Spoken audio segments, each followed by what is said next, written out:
Tá bom, então vamos começar, né? Então, boa tarde a todos, boa tarde a todas. Nós estamos aqui começando o nosso bate-papo, nossa roda de conversa. Nós somos o Grupo TECA, atualmente representante regional do CBTIG, Centro Brasileiro de Teatro para a Infância e Juventude.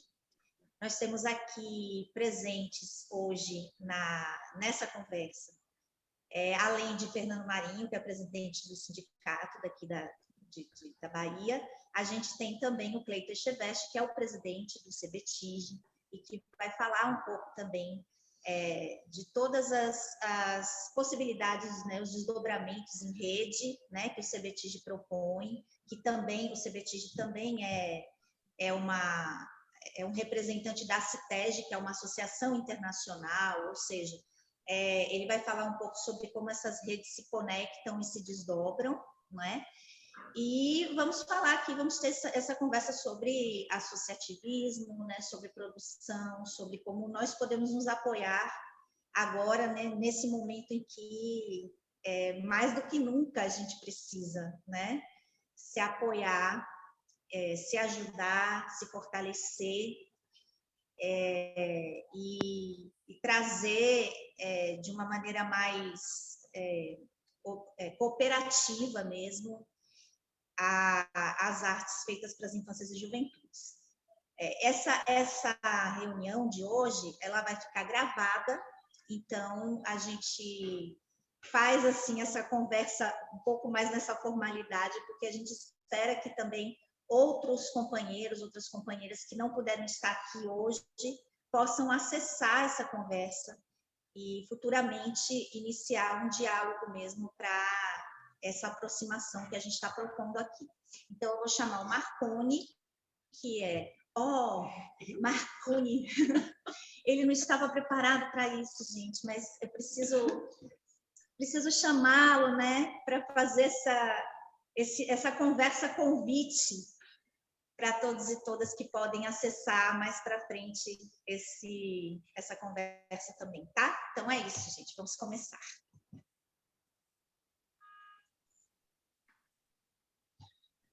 Boa tarde, pessoal. Boa tarde a todos. É uma alegria muito grande estar aqui com vocês. Quero mencionar aqui a presença de Rubenval Menezes, nosso querido colega, um representante aí do teatro baiano, de Lauro de Freitas, multipremiado, indicado, uma pessoa, né, ligada ao teatro, sobretudo teatro de bonecos e de formas animadas, né? E saudar aqui Armindo Pinto, que eu estou tendo o prazer de conhecer agora, né? Espero que a gente possa trocar figurinhas muito mais e com os colegas que depois possam acessar esse encontro.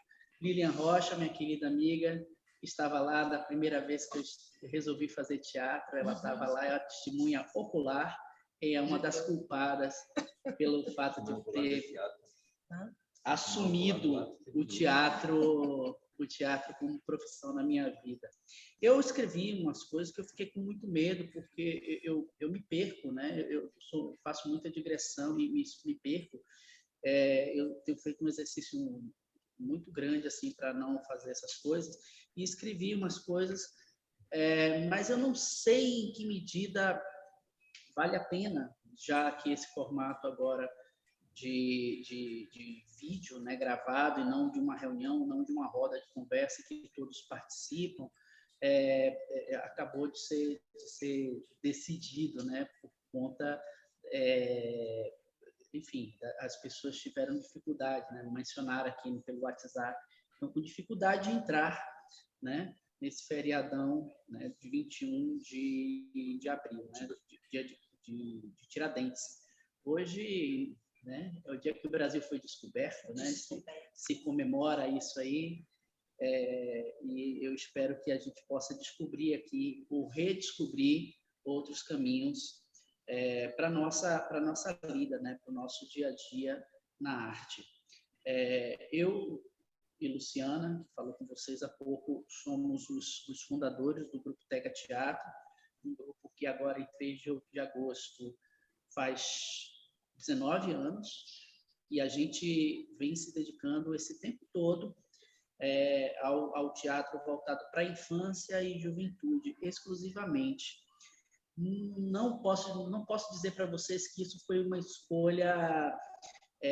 A gente sempre achou que, como artistas, que a gente não queria ficar limitado e que a gente podia trabalhar para a infância, mas podia trabalhar para adultos e para outros públicos da hora que a gente quisesse. A verdade é que o teatro para a infância e juventude nos tomou completamente, a gente não se sente limitado de jeito nenhum e a gente não sente falta nenhuma de fazer teatro para um público dito adulto, como se o público infantil juvenil fosse um público menor, com menos prestígio e menos interessante. A gente entende que a gente faz o mesmo teatro com tanta qualidade possível que a gente consegue fazer, e a gente tem muito orgulho de voltar o olhar para esse público da infância e da juventude, que tem tantas faixas etárias envolvidas e tantas maneiras de contar história e de propor reflexões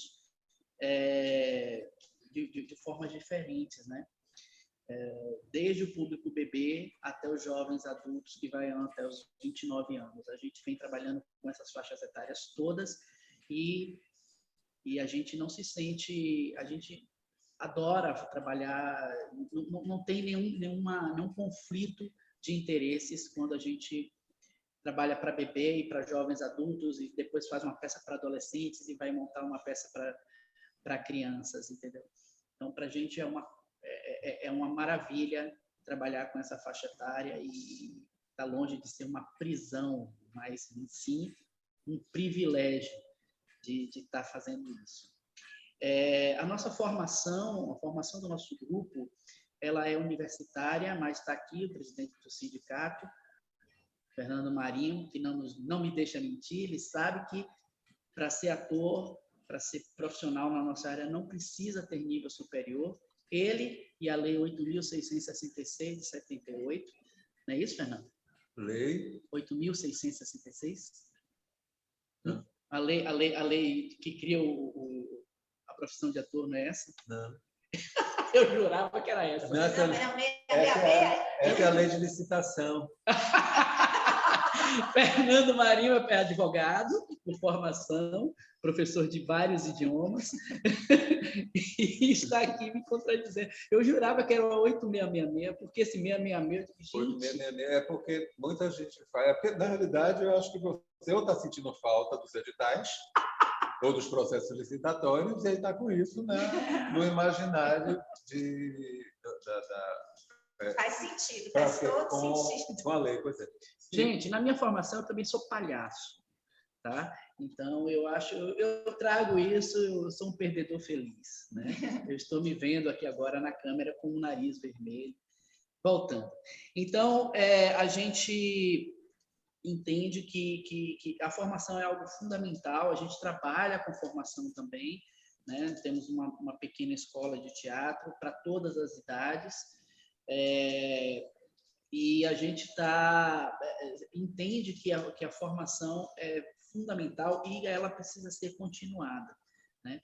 Mas a gente usa a escola é um recurso que a gente tem para nos manter na arte, no cotidiano da arte, porque o trabalho como artistas da cena, né, viver de bilheteria, tem sido um verdadeiro desafio nos últimos 20, 30 anos nesse país, né? Eu tenho lido algumas biografias e fico pensando comigo como era possível, né, Dercy Gonçalves ter 100, né, no livro dela, ela diz que ela tinha 100 funcionários com carteira assinada, né? E tudo isso por causa do teatro, e circulando com 2 caminhões, um indo para uma cidade, outro indo para outra, enquanto ela ia de avião para cidades, para montar os cenários e tudo. Era uma super estrutura. E eu fico pensando onde é que a gente se perdeu, onde é que tudo começou a degringolar e por que que a gente não... O que é que a gente fez? O que é que a nossa classe deixou de fazer, melhor dizendo, para que essa realidade não permanecesse. E uma das soluções que nos encontrou nesses anos todos fazendo teatro, foi o grupo de teatro. O grupo de teatro como elemento fundamental para que a gente para que nós pudéssemos nos manter, né, no dia a dia. Então, é com um grupo de teatro que a gente consegue dividir as tarefas, a gente consegue contar nos momentos mais difíceis, e é o grupo de teatro que viabiliza e que muitas vezes ajuda o financiamento do espetáculo quando a gente não consegue um financiamento de qualquer outro, um financiamento externo, seja ele público ou por meio de leis de incentivo. Não importa, o grupo de teatro, sem ele, Ernesto está entrando, sem esse grupo, sem esse elemento, é impossível. E é impossível fazer teatro, não existe teatro sem grupo. E eu sou um entusiasta do grupo de teatro, entendo o grupo de teatro como um elemento, um microcosmo da vida, né? Acho que o grupo de teatro, as pessoas que têm um grupo de teatro, elas têm muito para poder aprender, né? Eu me lembro de uma peça paulista que teve aqui no festival, chama-se peça de criança feita para adultos. A gente foi lá no Iquiba e era um grupo de teatro de crianças, uma peça incrível, magnífica. E no final um deles disse assim, eles se voltam para a plateia e dizem: olha, eu desejo isso para você, eu desejo aquilo para você, para vocês da plateia, né? E teve um que disse assim: eu fiquei muito tocado e jamais esqueci, eu desejo que você tenha um grupo de teatro como o meu para você. Eu fiquei tão tocado. Eu acho que é uma coisa que só quem é de teatro consegue compreender. Gal está entrando. Só quem é de teatro consegue compreender o sentido das palavras desse pequeno ator, né? Desse ator, e que eram todos atores incríveis, adolescentes incríveis. Mas assim, há um momento em que a gente precisa se estruturar num outro nível, num nível maior, né? O grupo de teatro ele não dá conta de fazer com que a gente seja ouvido. O grupo é só uma andorinha, né? E uma andorinha só, às vezes faz, né? Os poetas dizem que é possível uma andorinha fazer verão, mas a gente acredita muito na força do coletivo. E a gente tem um histórico, né, Lu, com o cooperativismo, com a cooperação. Nós fundamos a Cooperativa Baiana de Teatro, as reuniões aconteciam na nossa casa. Então, desde sempre, isso já faz, sei lá, mais de 15 anos, a gente vem se interessando nisso. A experiência com a cooperativa não foi positiva, por um tempo foi, depois deixou de ser. Bem-vinda, Gal, beijo para você. Eu estou aqui no meio da fala, daqui a pouco a gente fala juntos, a gente bate um papo. Então, os primeiros anos foram incríveis, depois começou a haver outras, enfim, né, dificuldades de relacionamento e brigas entre os grupos. E aí eu achei que não era mais aquilo, que não fazia mais sentido. E 6 anos depois, nós nos desligamos da Cooperativa Baiana de Teatro, mas aprendi, né, dentro do Retrate, que é um programa de requalificação de artistas do estado da Bahia, criado por Fernando Marinho aqui, e que me deu a honra de ser um dos professores. A gente circulou por várias cidades do estado e a gente via, e aqui tem Gal, que é fruto, né, conheci Gal nessa viagem para Porto Seguro. Ernesto também. E Ernesto também, que eu acho que está aqui escondidinho, ele está com a câmera desligada. Deixa eu ver se ele está aqui. Tá, Ernesto está aqui nos ouvindo. Então, Ernesto também.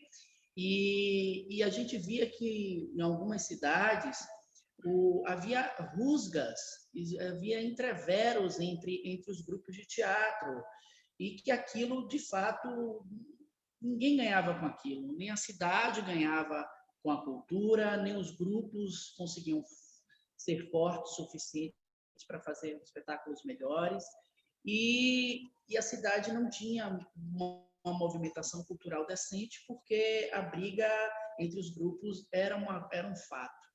E o que acontece é que a gente trabalhou, né, eu e os outros professores, no sentido de fazer com que esse cisma acabasse, ou fosse bastante reduzido. Afinal de contas, o grupo de teatro é um grupo relacional, né? E a relação nem sempre é algo fácil de se lidar, né? A gente, num grupo de teatro, a gente aprende, antes de tudo, antes de qualquer coisa, a gente aprende a ceder. E, às vezes, isso é um empecilho. Então, eu acho que naquelas cidades em que essas dificuldades entre os grupos foram superadas, a sensação que eu tenho é que essas cidades deslancharam, porque, coincidência, será? A partir desse momento, começou a acontecer festivais na cidade, semanas culturais, os grupos começaram a sair, a viajar para outras cidades, porque conheceram as pessoas de teatro de outras cidades, porque o Retrate possibilitava isso, pessoas de cidades vizinhas vinham para fazer o curso, que era um curso muito importante, e foi fundador durante 8 anos em que esse curso existiu, para o interior do estado da Bahia, né? E a gente se dedicou muito para fazer o melhor possível. E essas cidades cresceram e têm aparecido cada vez mais no cenário. Gal, deve ser alguma coisa aí na sua caixa. Tá todo mundo ouvindo? Cleiton, Armindo, Rubenval, todo mundo ouvindo. Aí o Ernesto disse que também está ouvindo. Deve ser alguma coisa no seu computador. Tomara que você consiga resolver. Aumentou o volume. Pode ser o volume. Veja aí. Então, é o seguinte, essas coisas começaram a acontecer, né? E não necessariamente se criou uma cooperativa ou uma associação, mas uma cooperativa, uma associação, é um instituto fundamental porque é representativo, porque pode se tornar consultivo, né? Um grupo de artistas, de grupos de teatro, de cenógrafos, de figurinistas, de diretores, de autores de teatro, de atores, de gente da área das artes cênicas se juntando, é sempre algo que precisa prestar atenção. Eu percebi que na nossa experiência com a cooperativa, sempre quando iam lançar, também porque o governo era outro, sempre que iam lançar um edital, eu me lembro que eles consultavam, olha, vocês acham que está legal? Você acha que está justo, que é democrático o suficiente? Eu fiquei, na época, muito impressionado com a deferência, né? Assim, poxa, eles não precisavam, o Estado podia só lançar o edital e acabou. Mas eles estavam querendo, de fato, saber se estava tudo certo, se o edital contemplava. Então, foi só a gente se organizar um pouquinho, né? Eu acho que isso é um problema em muitas instâncias no nosso país, né? É um problema de organização. E eu acho que aqui, nesse momento, o que eu estou propondo para todos aqui é que a gente possa, pelo menos, criar um fórum de debates em que a gente possa conversar, a gente possa se apresentar, a gente possa dizer o que é que a gente o que é que a gente faz, o que é que a gente gostaria de fazer, o que a gente quer fazer, pode fazer, mas não sabe como fazer, né? Que a gente possa buscar apoios entre nós mesmos, porque ideia não falta, a gente pode fazer um circuito entre as cidades envolvidas dentro desse fórum ou talvez dentro de uma associação, né? A gente pode criar um circuito, né? Um circuito de circulação de espetáculo, né? A gente pode criar oficinas, a gente pode criar prêmios, a gente pode fazer tanta coisa que possa estimular a produção do teatro. E aqui eu faço mesmo, não precisa ser só para infância e juventude, mas esse é o lugar de onde eu falo e é aqui que eu defendo, né? Eu defendo que o teatro feito para a infância e para a juventude é o teatro fundamental para o nosso país, porque, sobretudo, o teatro feito para adolescentes e para jovens adultos, que é o elo que não se tem, né? Assim, muitas vezes tem teatro feito para criança e teatro para adulto, e o meio. E aí, nesse momento aí, as pessoas se desabituam ou consideram teatro uma coisa infantil, e aí, enfim, há um fenômeno, né, de que aqui em nossa cidade, em nossa capital, em Salvador, de que durante muito tempo não foi assim, mas parece que está retornando isso. Só vale a pena assistir um espetáculo quando ele vem de fora, né? E a gente precisa chamar atenção para a produção, nossa produção, que é uma produção volumosa, uma produção de alta qualidade. Nós temos uma escola de teatro, uma universidade de nível universitário, que é a mais antiga do país. Temos um programa de pós-graduação que é um dos 2 únicos no país, com nota 6 na CAPES, que é a nota mais alta de referência internacional, com a grande produtividade acadêmica, por meio de revistas, de artigos, de livros.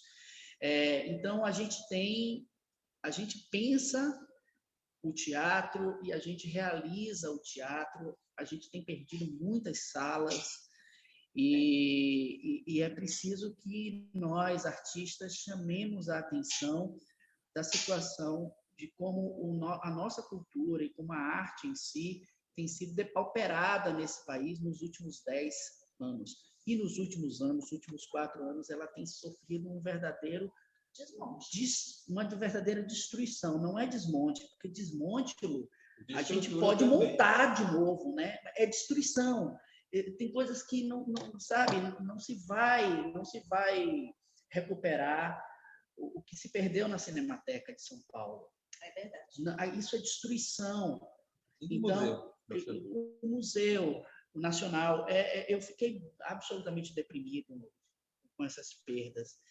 E não são necessariamente coisas da minha área, porque eu sou de teatro, mas eu sou, antes de tudo, um ser cultural e um ser que entende que a arte e a cultura ela tem uma função fundamental no desenvolvimento das pessoas, né, de qualquer lugar e da nossa terra ainda mais, que tem tanta diferença.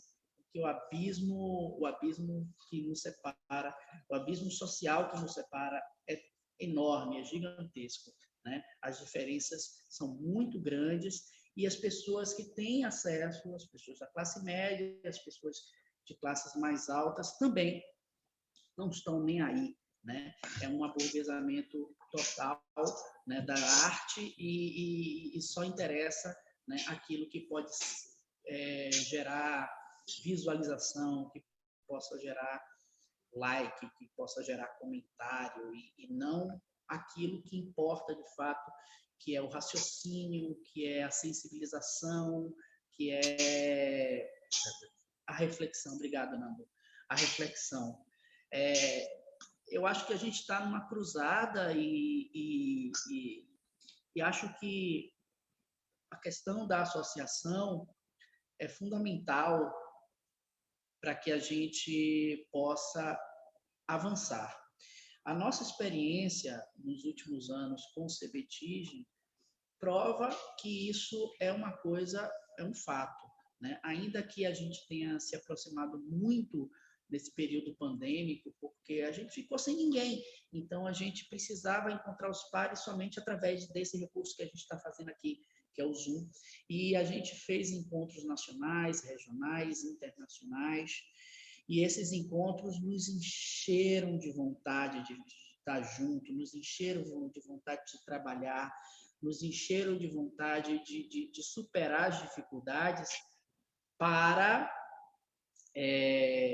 que a normalidade voltasse, né? O novo normal não se tornasse o eterno, né?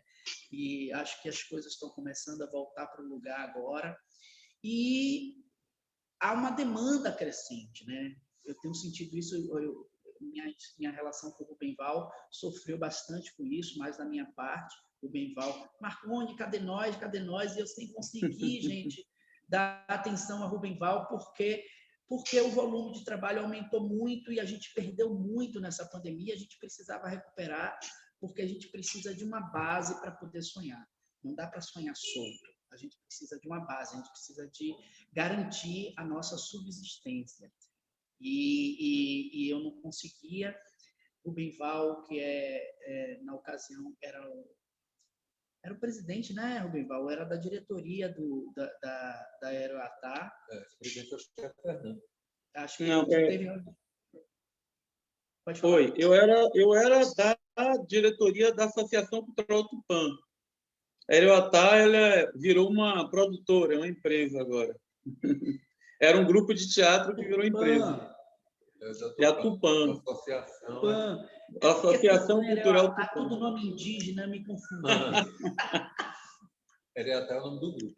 É verdade, era até o grupo dele. Gente, e aí eu querendo me associar, porque entendo que o CBTIG nos possibilitou estar em contato com pares. Sempre foi muito duro para nós, né, não ter com quem conversar esses anos todos em que a gente teve fazendo aqui teatro, e parecia que a gente sabe, uma turma de doido aí que está querendo fazer teatro para a infância e querendo, sabe, fazer obra de arte, sabe? Quando o normal, o comum, era se fazer espetáculos caça-níquel. A gente não estava interessado nisso. A gente entendia que não só o público infanto-juvenil merecia um bom teatro, como a gente não estava interessado. Se fosse para ganhar dinheiro, a gente podia fazer qualquer outra coisa. Não que eu não queira ganhar dinheiro e não que eu lute contra isso, não que eu seja comunista ou qualquer outra coisa. É que eu quero fazer o melhor teatro possível. E, às vezes, isso não está conjugado, quase sempre, isso não está conjugado a sucesso financeiro, né? E é uma inequação, me parece, e eu acho que a gente vai precisar fazer com que isso resulte. Eu estou nessa luta para isso, para que a gente possa equilibrar um pouco mais essa situação, o máximo possível. Então, o CBTIG e a Associação Cultural Tupã, a CBTIG nacionalmente, internacionalmente, e a Associação Cultural Tupã são os objetivos do nosso grupo, Teca Teatro, em termos de associação, né? A Tupã, a gente quer se associar com os grupos aqui da região metropolitana, com os grupos possíveis do interior do estado, para que a gente possa pensar juntos alternativas que possam mexer no dia a dia das pessoas, no dia a dia das artes, né? Para que as pessoas que são profissionais, porque têm resultados tão bons que são considerados profissionais, elas possam viver desses resultados e aí ser profissionais no ponto daquilo que a palavra se propõe, né? Aquele que vive do seu trabalho, né? Dignidade, com bastante dignidade, né? E com todo o respeito que a profissão exige, que essa profissão merece, né? Como qualquer outra, né? Não uma coisa menor, não uma coisa de gente doida, porque ainda existe muito preconceito em relação à nossa área. Então, horas escrevendo isso aqui, eu acabei falando aqui de improviso, deixa para lá, não importa. O que importa é que eu gostaria de convidar vocês todos, gostaria que o Rubemval agora falasse, Cleiton também, né, falassem da Associação Cultural Tupã, do CBTIG, das formas que a gente tem de se associar, das possibilidades que a gente tem de desenvolvimento a partir desses contatos, porque é no contato, é na cooperação que a gente consegue crescer. E fica aqui o meu convite, né, a todos os colegas que estão acessando esse vídeo agora, né, e os colegas que estão aí no miudinho, Ernesto e Gal, que quiserem falar. Acho que finalmente viramos uma roda de conversa novamente. Então, vai ser um prazer ouvir todos vocês. Um beijo, estamos aqui para responder perguntas, caso elas existam. Passa para quem? Vou passar a palavra para Rubemval. Marconi, olá. Seria interessante que todo mundo pudesse fazer uma breve apresentação, né? Eu não conheço todo mundo, com exceção de alguns que são famosos nacionalmente. Mas eu vou fazer, então, minha fala. Cumprimentando a todos que estão aqui presentes nessa... Estou me sentindo à vontade, como se estivesse realmente presencial. Esse formato, a gente está, cada vez que passa, vai se acostumando com ele. Cumprimentar a todos e a todas. Dizer que eu sou o Rubemval, como já foi apresentado aí com o Marconi. Eu já vivencio o associativismo desde 99, quando Ayrton Fernandes Júnior criou a Associação Cultural Tupã, aqui na cidade de Lauro de Freitas. E nos últimos 8 anos, eu assumi uma instituição que eu entrei como educando. A Tupã era uma instituição que é de arte e educação, foi criada para promover a arte e educação na cidade. Eu era um dos jovens que entrou nessa proposta, para ser educado. E 16 anos depois, eu passei a assumir a presidência dessa mesma instituição, onde eu passei 2 mandatos. E no segundo mandato, a gente criou aqui um movimento chamado Marco das Artes Cênicas, que é um movimento muito parecido com essa proposta que Marconi trata, que pensa em realmente profissionalizar e alinhar o teatro engajado com o teatro comercial. Não a disputa entre o teatro engajado e o teatro comercial. Porque quando a gente fala comercial, parece que é um teatro que foi feito para ganhar dinheiro. Não. É um teatro que é feito para ganhar, para receber, que tenha uma qualidade para que as pessoas possam pagar. E eu acho isso bastante interessante. Eu sempre fui um defensor do teatro engajado. Eu milito no movimento do teatro, mas eu acho que essas 2 forças, esses 2 saberes, precisam ser unificados, eles precisam andar juntos. E o Marco das Artes Cênicas vem no movimento de fortalecer essa união entre o teatro engajado e o teatro que possa produzir riqueza, que não só conhecimento, mas também que possa produzir recursos para que esse grupo continue sobrevivendo, este artista. E tem dado alguns resultados, porque nos últimos 5 anos, aqui na cidade, os grupos que participam desse movimento, de alguma forma, esses grupos começaram a ganhar destaque, não só na cidade, mas no estado e até fora do país. Só para você ter ideia, parte desses grupos circularam há 5 anos atrás, tínhamos 3 grupos daqui do bairro de Tinga circulando pela Europa. Um em Portugal, um na França, outro na Dinamarca, Suécia. Em seguida, grupos da cidade que também fazem parte desse coletivo começaram a ter indicações para prêmios estaduais e nacionais, ganhando festivais em vários lugares do estado e fora e no país. E isso foi um pouco do resultado desse processo de fortalecimento, de profissionalização. Agora, a luta é para que essas pessoas possam também se sindicalizar, que tenham o seu registro de profissional. É um movimento que a gente começa a tentar fazer, que é muito difícil, até mesmo para a gente que já está fazendo teatro há muito tempo. Eu não sou, tenho registro de profissional, mas não contribuo com o sindicato, não estou sindicalizado. E a gente precisa se organizar para poder, né, Fernando? Precisa chegar nesse nível. E essa é a nossa busca, porque o sindicato é o caminho das lutas, né? É a instituição. Eu vejo que a quebra do associativismo veio a partir de uma coisa que parecia boa, que é quando os editais começam também a aceitar pessoas físicas. E o associativismo tinha uma força um pouco antes, porque as pessoas tinham que estar juntas para poder conseguir propor dentro de uma cooperativa ou dentro de uma associação cultural, mas hoje não necessariamente. O individualismo hoje tem ganhado corpo, porque cada um pode pegar seu CPF e propor um projeto, uma proposta, e desenvolver uma proposta de instituição como uma única pessoa física. E isso, de alguma forma, parece positivo, mas enfraqueceu muito essa noção de associativismo. E talvez a gente tenha, além de discutir o teatro engajado, que também gera renda, também discutir essa coisa do associativismo e o fortalecimento desse processo, inclusive nessa discussão desses editais, pontuações extras para quem está dentro de uma associação, para quem está organizado. E eu acho que essa fala eu precisava fazer, até para a gente colocar isso como pauta de futuras discussões.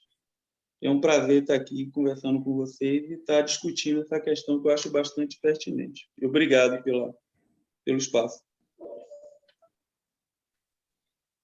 Valeu, Rubenval. Obrigado por sua fala. Cleiton? Então, boa tarde a todos e a todas. Eu fiz uma sugestão aqui pelo chat, como esse encontro está sendo gravado, ele vai ser disponibilizado no YouTube, eu dei a sugestão de que a gente faça uma breve audiodescrição no início para pessoas com baixa visão. Então, vou começar eu. Eu sou um homem cis de 50 anos, calvo, tenho uma barba grisalha, uso óculos, estou com uns fones de ouvido, visto uma camiseta verde esmaecida, enfim, ao fundo uma parede branca e os sons aqui de uma presença canina ao meu lado, que está muito resfolegante, de vez em quando ela pode latir, enfim, tem uma participação, e a vizinhança que está muito ativa, Carnaval no Rio de Janeiro, vocês imaginam como é que é, né?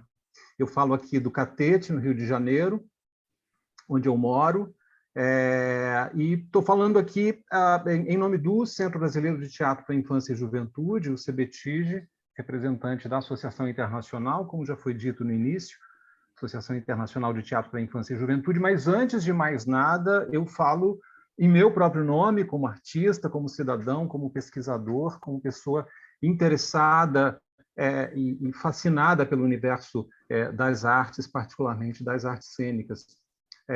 Eu venho do interior do Rio Grande do Sul, eu fiz a minha formação na Universidade Federal do Rio Grande do Sul, como ator, nos anos 90, logo depois migrei para o Rio de Janeiro e, nesse processo, eu constituí uma companhia de teatro, a Pandorga, companhia de teatro, com a qual eu venho trabalhando prioritariamente já há 15 para 16 anos agora. Atualmente sou pesquisador no programa de pós-graduação em artes cênicas da Unirio, faço uma pesquisa muito relacionada ao meu trabalho artístico também, ao trabalho da minha companhia, ligada a gênero e sexualidades dissidentes, LGBTQIA+, no teatro para a infância e juventude. E percebo, assim, um pouco pelas falas que já me antecederam aqui, o quanto também eu fui refletindo, né, sobre esse espaço do associativismo na minha trajetória, né? O primeiro lugar onde eu fui fazer teatro, onde eu me encantei com teatro, foi dentro de um grupo de teatro, né? Então, tudo isso que Marconi fala sobre o agrupar-se, né, é uma verdade muito vivenciada para mim. E isso tem atravessado todo o meu trabalho como artista, como pesquisador, nesses mais de 30 anos que eu tenho de trabalho profissional. Também o meu encontro, né, com uma outra etapa, né, desse processo, digamos, associativista, foi a minha associação ao sindicato ainda lá em Porto Alegre, época em que eu estreiei profissionalmente no querido Teatro de Arena de Porto Alegre, espaço histórico de memória, de resistência à ditadura militar, onde até hoje em dia a gente tem, né, um espaço de memória e de registro, né, da história do teatro no Rio Grande do Sul muito, muito importante. E também esse movimento que me trouxe para dentro do CBTIG em 2007, agora já há 15 anos, então, 15 para 16 anos. Atualmente, eu faço parte da diretoria do Conselho de Administração. Estou em final de gestão, na verdade, né? Ano que vem nós vamos ter uma eleição para a nova diretoria, para o próximo triênio. E acho que é importante frisar, né, um pouco desse itinerário do CBTIG, desse itinerário da CITEG Internacional. A CITEG está atualmente com 57 anos de existência, ela foi fundada na França em 1965, e até por isso o acrônimo não vem do inglês, enfim, língua ainda considerada língua universal, mas sim do francês, de Associação Internacional de Teatro para a Infância e Juventude, em francês, que eu não vou me arriscar a falar para não passar vergonha. Daí uma expansão muito grande da associação, principalmente no norte global, principalmente no dito Ocidente, né? Na Europa Ocidental e na América do Norte. Atualmente existem centros nacionais da CITEG em quase uma centena de países, onde não há centros, há também membros individuais, artistas ou coletivos que se associam diretamente com o desejo de constituir novos centros nacionais, o que é uma verdade, inclusive, aqui na nossa região, com Bolívia, Peru, Venezuela e outros países que ainda não têm centros nacionais da CITEG, mas estão aí nessa batalha com o apoio da rede ibero-americana da CITEG, que eu já falo um pouquinho sobre ela também. E quando a gente fala sobre CBTIG, eu acho que tem alguns pontos assim que a gente precisa frisar, né? O T de CBTIG, o T em CITEG, frisa essa característica do teatro para a infância e juventude. Eu gostaria de trazer, de problematizar isso, sempre coloco essa questão, porque cada vez mais as nossas associações têm se caracterizado por uma diversidade de linguagens artísticas, não mais apenas o teatro para a infância e juventude, mas também o circo, a dança, a ópera, a música, a narração oral e as linguagens híbridas que surgem a partir daí, as linguagens digitais, inclusive, surgidas ou reforçadas no contexto da pandemia. Então, esse T aí de CBTIG e de CITEG, em algum momento vai cair e vai entrar alguma coisa relacionada ao campo das artes cênicas, das artes vivas, das artes da performance. Acho importante também não ficar assim trazendo tanta sopa de letrinha aqui, porque são várias redes internas, né, que compõem a CITEG, e depois a gente pode também colocar no chat, divulgar na descrição do vídeo, né, Marconi, colocar aí links para o site do CBTIG, para o site da CITEG. Nós temos redes profissionais internacionalmente e cada vez mais nacionalmente ligadas a programas de desenvolvimento profissional para jovens, a dramaturgia, estou olhando para o lado aqui porque eu estou lendo, porque eu não me atrapalho, eu acabo esquecendo também, primeira infância, pesquisa, não necessariamente apenas pesquisa acadêmica, mas pesquisa no sentido mais amplo, inclusão e acessibilidade e a nova rede de dança para infância e juventude. Essas são as 6 redes internacionais que articulam projetos e ações em várias instâncias, né? Com um certo nível de independência e com características bem individuais, assim, globalmente falando. Nesse momento, a gente tem a alegria de contar com, depois de muitos anos, com a presença de um representante do Brasil no Comitê Executivo da Associação Internacional, que é o professor Paulo Merizio, docente aqui da Unirio e meu orientador de mestrado, que é um grande colega, um grande pesquisador, que é representante também na rede de pesquisa pesquisadores e de pesquisadoras. Então, é uma pessoa muito articulada que está nos representando internacionalmente aí, com muita regularidade nos últimos anos. A Cristiane Munhoz, uma artista que pesquisa palhaçaria e inclusão aqui no Rio de Janeiro, doutoranda também na Unirio. Ela é a nossa representante nesse campo da inclusão, né? Ela tem participado já nos últimos meses aí de encontros e cada vez mais está imbuída dessa proposta, né, de discutir, de dialogar mais com artistas que se dedicam a essa perspectiva da inclusão. E eu que tenho participado já há algum tempo da rede de dramaturgia, que basicamente nos traz uma grande questão, né, que é a questão do idioma, né, as barreiras linguísticas que a gente enfrenta dentro da associação.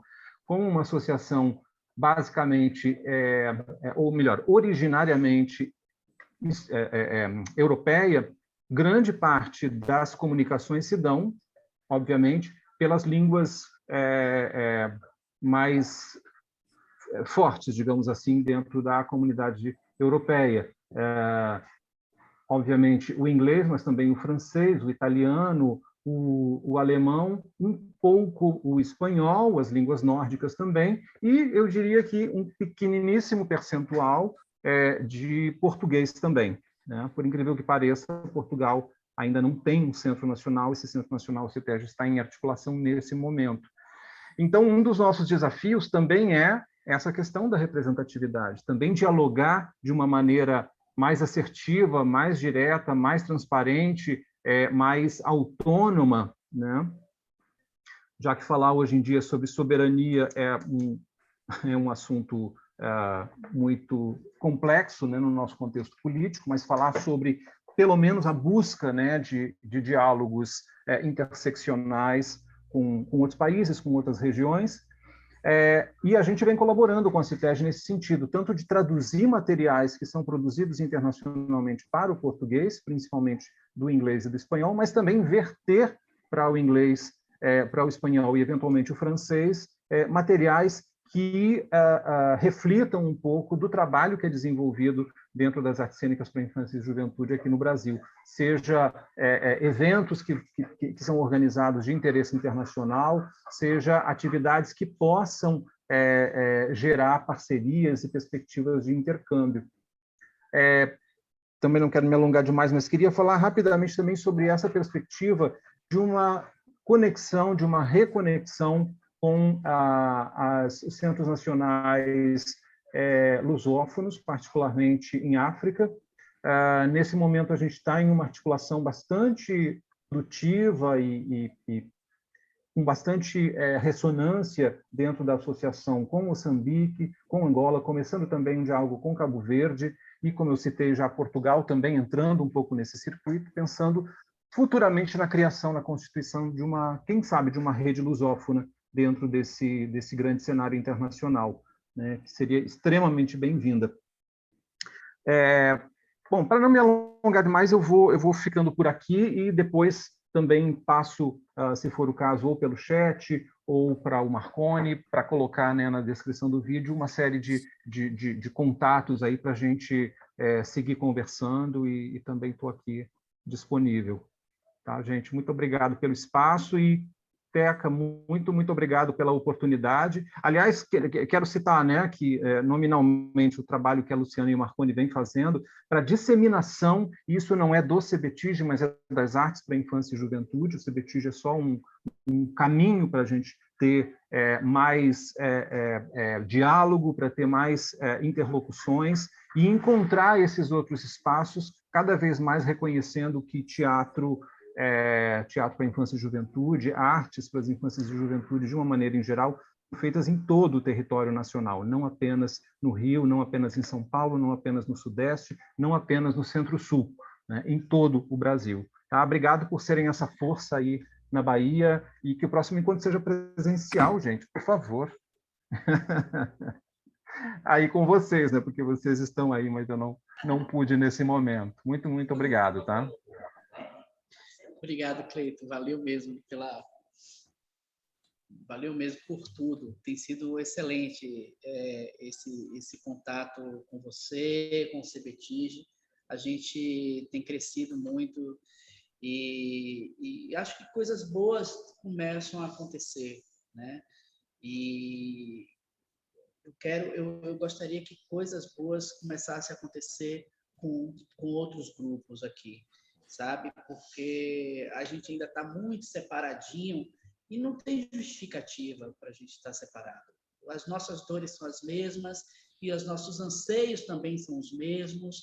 Então, eu acho que não faz sentido da gente não estar junto, não faz sentido da gente não se ajudar e da gente criar oportunidades para todos, para que a gente possa ter. Maria Marighella está entrando, nossa vereadora. Convidei, ela veio. Danada. Armindo, você quer vou falar um pouco. Deixa eu me apresentar. Eu confesso que eu não conhecia a CBTIG, estou conhecendo agora, o que é um pecado, e estou aqui graças ao Rubem Val. O Rubem Val é dos poucos aqui na Bahia que eu conheça, que tem essa prerrogativa de vamos nos juntar para lutar, etc, etc. Bom, primeiro eu queria dizer assim, que essa mania que a gente tem de não deixarmos cair e morrer, né? Puta que... Eu ia até falar um palavrão. Como é que o Marconi, Cleiton e pessoas, como é que ainda resistem? Maria Marighella leu um livro outro dia, viu, Marighella? De uma autora portuguesa que ela cita você, tá? No livro, depois ela fala muito da Bahia, mas enfim, bem-vindo. Eu quero me apresentar, então, rapidamente. Primeiro dizer isso, né? Que mania que a gente tem de não nos deixarmos derrotar, apesar de tudo que tem acontecido, inclusive com esse governo. Mas só pegando a fala primeira lá do Marconi, você veja meu filho de 11 anos. Eu fiz o primário em escola pública em São Paulo. Eu tive teatro, eu tive artes visuais, eu tive tudo. E o que meu filho tem?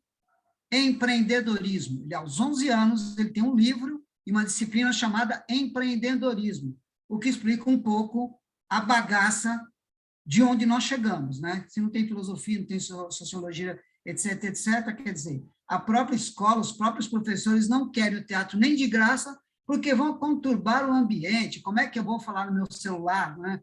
Durante o intervalo de aula, com esses caras fazendo teatro, eu tendo que tomar conta das crianças e dos jovens.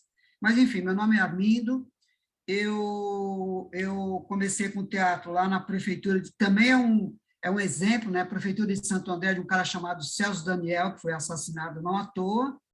Esse cara pega a prefeitura de Santo André detonada e, em 3 meses, Augusto Boal estava no calçadão principal da cidade, coringando um grupo de servidores que aprenderam as técnicas do teatro do oprimido. E eu fui um deles. E, a partir daí, depois de 2 anos, me chamaram para coordenar o programa de teatro do oprimido. Nós fundamos é uma palavra... É um verbo meio esquisito. Mas, enfim, nós trabalhamos com 10 grupos populares ao mesmo tempo. A gente ocupou o Teatro Municipal, a favela, a praça, etc, etc.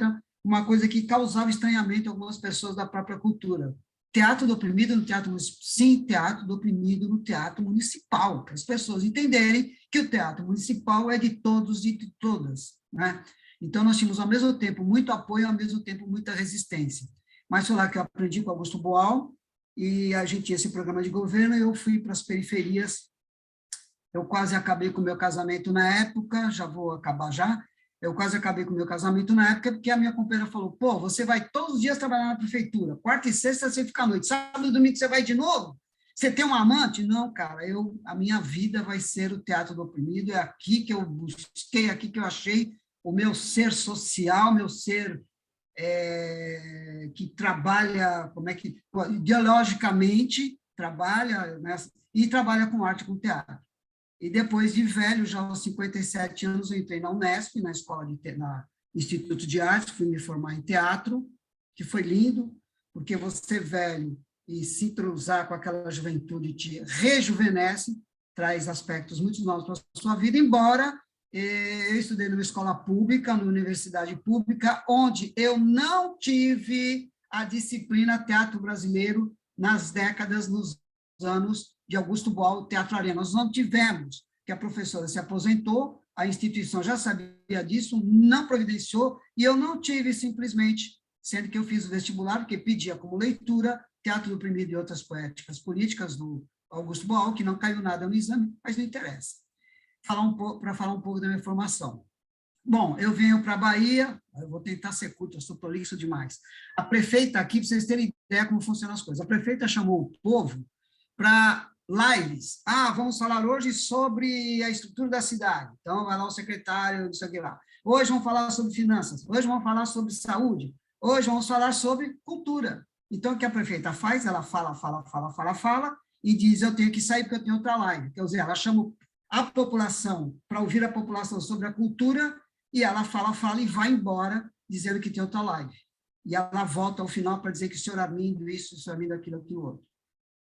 São algumas, sei lá, mostras do que a gente está vivendo. Bom, eu trabalho aqui, vim para Lauro de Freitas, porque a minha companheira disse que não gostava mais de São Paulo nem de mim, falou, vou voltar para a Bahia. Eu falei, pô, eu vou para a Bahia, tenho um filho de pequenininho, já estou velho, eu vou lá ficar com meu filho, e você é louco, vai largar São Paulo, a universidade que você faz trabalhando. Larguei tudo e vim ficar com meu filho, e aí eu fiz um encontro internacional, aliás, pode dizer zero não, a Escola de Teatro da UFBA conseguiu uma verba pequena, mas contundente, para pagar os mestres que vieram do exterior. O Rubenval recebeu, por exemplo, um casal de Moçambique na casa dele, vieram 14 do Chile, 12 da Argentina, 2 do Uruguai, enfim.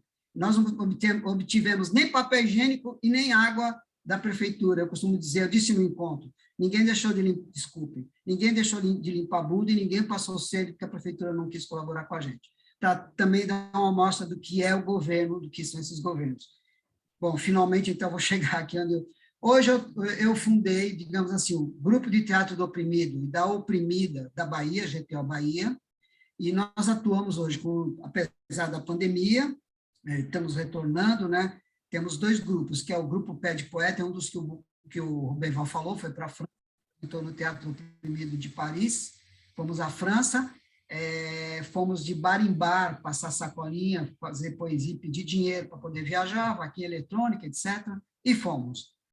Então, é isso. O meu trabalho, basicamente, é esse desestruturado, é esse, como eu diria, vamos que vamos trazer a juventude, né? E agora, também falando sobre o que o Marconi falou, vocês vejam, a gente trabalha com essa juventude, essas crianças têm teatro na escola, hoje algumas, né? É um teatro lá na data X, lá põe um chapéuzinho, põe a pena de índio de cartolina, horrível. O Teatro Oprimido já usou muito isso, é horrível isso. Na Páscoa põe a orelha de coelho, vão fazer teatrinho é a mãe, mas enfim.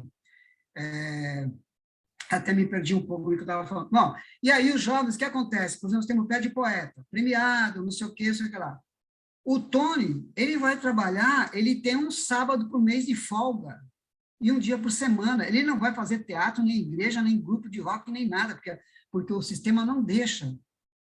Né? Então, o Tony, eu só estou dando um exemplo, essa juventude não tem como fazer teatro. O sistema não permite, você não tem o sábado e domingo seu como a gente tinha antigamente. Isso para dizer por que essa dificuldade da nossa juventude das periferias. Eu preciso falar da periferia porque eu atuo na periferia, com a periferia, para a periferia, enfim. Mas eu queria dizer assim, estou falando demais, porque esse tempo todo de isolamento, né? Você não fala com ninguém pessoalmente, em lugar nenhum, mas enfim. Mas é isso. Agradecer ao Rubenval por me dar essa chance, e a vocês de me ouvir esse quase desabafo, né? E essa necessidade que a gente tem de se juntar. Só para fazer uma crítica sudestina, branca, é incrível como na Bahia você tem dificuldade de juntar os grupos, né? Lá em São Paulo, quando eu falo em São Paulo, as pessoas arrepiam, né? Esse sudestino branco vem falar o que aqui na Bahia? Mas lá em São Paulo, os grupos periféricos, eles se juntam. Pode ser até por conta dos como é que fala? Dos fomentos. Então, eu vou fazer o fomento, eu vou pôr tal grupo e tal grupo que vem trabalhar comigo. Então, você cria condições financeiras para esses grupos e se juntam. Se você ligar, eu estou com um grupo assim, assado, vai na bilheteria, pega os ingressos, está tudo lá. Eu estou falando de Companhia do Latão, super profissional. Eu estou falando de a Brava Companhia, eu estou falando de grupos profissionais. E aqui na Bahia eu fui pedir ingresso com a fome. eu não vou nem explicar, não vou nem falar, não vou nem contar para não me irritar mais ainda, né?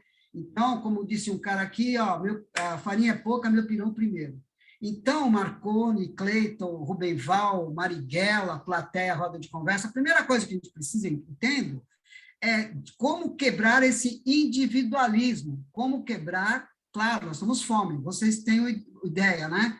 O Aldir Blanc, aqui em Lauro de Freitas, teve 70 inscritos, o que significa, fiz uma conta besta, que cada 2.500 habitantes de Lauro de Freitas tem um grupo, ou alguém representando culturalmente. É mentira isso. Mas como é que você vai cobrar de uma pessoa que está passando fome, ela não entrar também, né, como o Rubenval falou, a gente tinha coletivos, hoje nós temos indivíduos. Como é que eu vou cobrar desse indivíduo, que vai cantar ou vai fazer lá o que for, para ganhar esses 5 mil reais? Eu não tenho como. É um país que não tem educação, não tem saúde, não tem segurança, como é que a gente vai pedir dinheiro para o teatro? Mas temos que pedir dinheiro para o teatro. Nós temos que pedir, não, cobrar, né? E aí a gente tem esse governo que está aí. Bom, desabafei, obrigado, e é isso, e estou junto com vocês, quero estar junto, e é uma honra estar com vocês. Obrigado, Armindo, um prazer lhe conhecer, um prazer também encontrar aqui com uma colega atriz, Maria Marighella, mas eu vou chamar antes da sua fala, Maria, o presidente do nosso sindicato, esse que é uma associação também, e que eu fico dizendo que eu vou me inscrever. Ah lá. 5 voltas na Bahia. Eu vi esse livro, eu fiquei com vontade de comprar na LDM. Eu digo, olha, eu vou comprar como eu fui comprar um livro e vi esse, né? Não pelo Caetano, a Bahia. Eu abri uma parte e falei, puxa, eu preciso conhecer essa Bahia. Eu sou um morador da Bahia que passa na igreja, entra na igreja lá no Pelourinho, vê a missa e vai embora. A missa com os tambores e tal, aquela missa, enfim. E esta autora, que é a Alexandra Lucas Coelho, ela entra nas coisas baianas, e é uma coisa que eu fui perdendo. Desculpe pela intromissão. E aí, Fernando, Oi. Prazer ter você aqui com a gente. Prazer é meu, prazer falar com vocês todos, inclusive, boa tarde. Armindo, particularmente, que eu não conhecia. Armindo, você com um pouco menos de barba, você ia ficar muito parecido com o Boal e com um grande ator nosso, que infelizmente a gente perdeu durante a pandemia, chamado Fernando Neves. Se botasse dois olhos azuis aí, eu ia dizer que você era irmão gêmeo. É impressionante. Exatamente. É impressionante.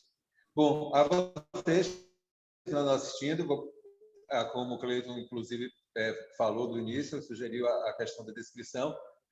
Bom, meu nome é Fernando Marinho, eu sou uma pessoa em trânsito, eu não sei se é ex-gordo ou em processo de emagrecimento, eu sei que os quilos que eu perdi não encontrei mais ao longo desses anos, especialmente durante a pandemia.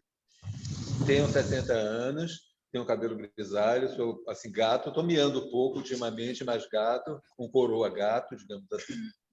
Estou no Sindicato dos Artistas, no 5º mandato do Sindicato dos Artistas, ou seja, coisa de quem não tem o que fazer. Aproveitando, inclusive, falando do sindicato, Marconi fez aquela confusão na legislação, porque ele está com saudade da licitação. A lei que regulamenta nossa atividade profissional dos artistas e técnicos é a Lei 6533, de 25 de outubro de 1978, inclusive vai fazer aniversário em breve. Bom, daqui a alguns meses ainda, enfim. A Lei 6533 de 78, que é o único caso, inclusive, para o caso do artista ou técnico que vai fazer o registro profissional, que precisa passar pelo sindicato. Porque, como o Marconi, por exemplo, que é formado pela Escola de Teatro, o Rubenval, que é formado pela Escola de Teatro, o diploma já dá o direito e acesso direto, assim como aqui, Luciana, também Comim, também formada pela Escola de Teatro. Ou seja, com o diploma, você pode dar entrada direto junto à Superintendência do Trabalho e obter seu registro profissional. O caso do sindicato é justamente para a grande maioria, na realidade, dos artistas e técnicos que não têm a formação de nível superior, não são diplomados. Então, precisam de um atestado de capacitação profissional para o registro. Por isso, eles têm que fazer através do sindicato, que tem alguma regulamentação, alguns requisitos mínimos exigidos para você obter o atestado de capacitação profissional.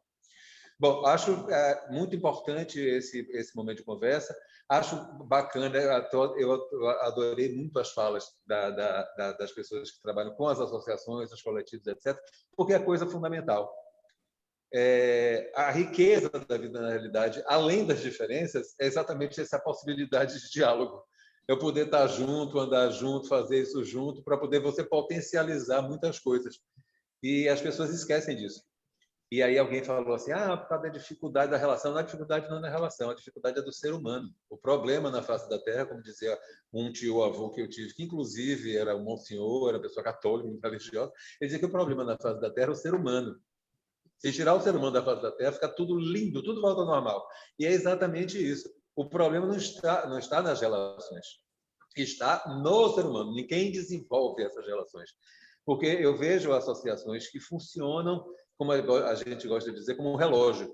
Porque todas as pessoas realmente têm uma coisa que é fundamental no processo associativo, que é a vontade de se associar. Porque tem gente que se associa... Exatamente. E você faz parte da engrenagem.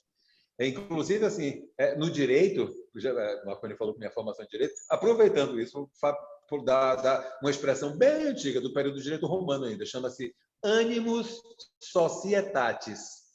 Sem isso, não existe a sociedade. Se não tem essa sua vontade sua de se associar, essa sociedade não existe. Então, isso precisa ser mantido como numa relação amorosa. O amor, a paixão precisa ser a base. Na sociedade, é o ânimo sociedade. Se essa vontade de estar junto, de estar associado, de trabalhar nesse conjunto, apostar nesse coletivo, pensar em conjunto, se isso não existir, não adianta. Tanto quando o Marconi me falou da questão da representação regional, etc., na montagem de uma associação, e aí, junto dessa conversa, falou da possibilidade da ligação com a Associação Tupã, a Associação Cultural Tupã, na qual o Rubem Val está representando aqui nesse momento. Eu digo, acho importantíssimo, porque, infelizmente, no Brasil, você estruturar uma pessoa jurídica é um processo delicado. A manutenção também não é tão simples. Até para a extinção, existe um outro processo burocrático que também não é simples. Enfim, esse procedimento todo burocrático envolve uma série de demandas de área jurídica, financeira, contábil, que precisa ser vista com muito cuidado. O sindicato hoje em dia passa por uma situação delicadíssima financeira, um rombo financeiro muito grande, e não é como se não bastasse a dificuldade do dia a dia na situação convencional, imagino durante esses 2 anos de pandemia. Com o sindicato fechado, com as atividades paradas, atividades artísticas paradas, os contratos, ou seja, as coisas que potencialmente trariam recurso para o sindicato deixaram de existir. Eu, enfim, representando o sindicato, eu falo, o sindicato está envolvido nesse momento por conta disso.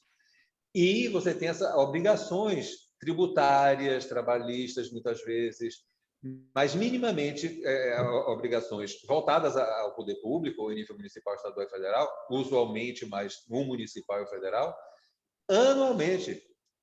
Então, tenho muito cuidado nessa criação de novas associações pensadas livremente, se é necessário. Porque muitas vezes, como apareceu na minha conversa com o Marconi, a questão da Tupã, eu digo, ótimo, ele mandou até o estatuto, eu dei uma olhada, a possibilidade de agregar a atividade voltada para a infância e juventude, que nem precisaria, porque a Associação Tupã não é para idoso ou para adulto, enfim, não tem essa especificação. Desenvolve o trabalho da área cultural de forma mais ampla, tal. Então, tinha uma grande facilidade de, aproveitando a associação que já existe, reforçá-la e potencializá-la. Ainda mais com essa possibilidade dela ser uma representação dentro da Bahia, por exemplo, dentro do Estado, ou uma representação regional, seja lá como for, seria uma questão de discutir com o CBTIG nacional, né? Como uma representação regional minimamente estadual, né? Como a gente teve, a partir disso, esses contatos, como Gal Sarmento, que apareceu aqui de Porto Seguro, como Ernesto Jazad, que é de Itaberaba, que também está aí nos ouvindo, me falou de Adriana Amorim, que infelizmente não pôde participar, que é de Vitória da Conquista, enfim, Jean Bastiani também, Lorena Jean Bastiani, que é de Jiquié. Ou seja, existem outras possibilidades. Você vai encontrar gente em feira interessada e que trabalha, como já tem o contato de Alisete, inclusive, que é a coordenadora do FENATIS, Festival Nacional de Teatro para a Infância e Juventude, enfim. Você tem uma série de outros lugares que também tem um olhar muito grande voltado não só para o teatro, como diz Cleiton. Inclusive, eu achei até estranho quando Marconi, normalmente, ele sempre apresentava a Teca Teatro e outras artes. Esse é o nome do grupo dele, não é Teca Teatro puro. Eu até estranho quando ele não falou Teca Teatro e outras artes. Aí Cleiton comentou na sequência que uma hora dessa o T vai cair, tal, tal, tal. Aí eu comentei com o Luciano, não apresentou as outras artes, por quê? Pois é, porque na realidade é muito isso. Inclusive, hoje em dia, da forma que tem se trabalhado a transversalidade da atividade artística, facilmente a gente já está aqui fazendo teatro com o pé já na arte vizinha, ou o pé da arte vizinha já está junto, a gente já trouxe fazendo teatro aqui, ou seja, essa interlocução é contínua o tempo inteiro, enfim. Então, eu acho que o T vai virar A, viu, Cleiton? Uma hora dessa vai ser... Eu estava até conversando aqui, exercitando como ia ficar, se ia CBT, ia ficar CEBAGE.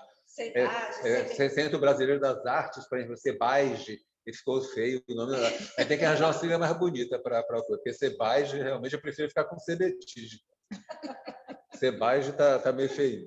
Enfim, é isso. Quero dizer que é um prazer falar com vocês. Estou à disposição para poder atuar no processo, de poder brincar, de poder dialogar, de poder usar meu conhecimento da área jurídica ou da área artística, meu interesse para a atividade associativa, que eu tenho um congraçamento muito grande com esse processo, mas com esse processo verdadeiro. Eu não quero essa coisa do modismo, do associativismo, da moda, do dia, do momento, tal, tal. Isso particularmente não me interessa. Eu vejo muita gente se associar, se ligar em vários momentos no processo associativo por conta de ser politicamente correto, ser politicamente interessante, fazer parte de algum momento interessante onde é bacana meu nome estar agregado à associação tal, ao grupo tal, ao fórum tal, não sei o quê. Ou seja, no momento que aquilo realmente precisa de você, porque é a hora dela se movimentar, aí todo mundo desaparece. Ou seja, essa é a associação.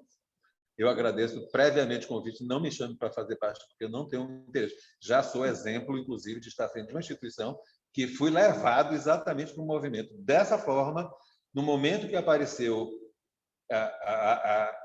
o meu nome na presidência com o grupo e foi eleito, todo o conjunto que me levou para esse lugar, como ao restante da diretoria, desapareceu. Ou seja, eu estou lidando, exatamente administrando as irresponsabilidades de todas essas pessoas. Enfim, boa tarde. Não quero falar de mágoas agora, não. Vamos falar de coisas boas, de associativismo bacana. Vamos falar de CBTIGE ou de SEBAGE. Não precisa ir, tem que levar a menina no médico, mas é isso mesmo.